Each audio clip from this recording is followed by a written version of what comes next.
সংক্রমণ বা ইনফেকশন যদি খুব বেশি হয় তাহলে কিন্তু আপনার জ্বর আসতে পারে, বমি হতে পারে এবং কাঁপুনি আসতে পারে। এগুলো হচ্ছে আপনার স্পেসিফিক লক্ষণ। এই লক্ষণগুলো যদি দেখা দেয় তাহলে আপনি কোনোভাবে অবহেলা করবেন না। তাহলে এই লক্ষণগুলো যদি দেখা দেয় তাহলে কি কি সমস্যা সবচেয়ে বেশি হয়? সেগুলো হচ্ছে যে আপনার দৈনন্দিন কাজে অসুবিধা হবে, দীর্ঘস্থায়ী ব্যথা হবে, সংক্রমণ ছড়িয়ে পড়তে পারে, এমন কিছু কিছু ক্ষেত্রে পুরুষের যে শুক্রাণু আছে শুক্রাণুর গুণগত মান কিন্তু কমে যেতে পারে। এগুলো হচ্ছে অসুবিধা।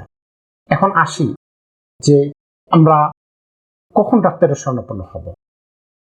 অর্থাৎ আপনার অন্ডকোষে যদি হঠাৎ তীব্র ব্যথা হয়, অন্ডকোষ যদি ফুলে যায়, অন্ডকোষ যদি লাল হয়ে যায়, আপনার যদি গায়ে গায়ে জ্বর আসে এবং প্রচন্ড মাথা ব্যথা যদি করে, প্রস্রাবের জ্বালা পোড়া করে, তাহলে কিন্তু অবশ্যই ডাক্তারের শরণাপন্ন হতে হবে।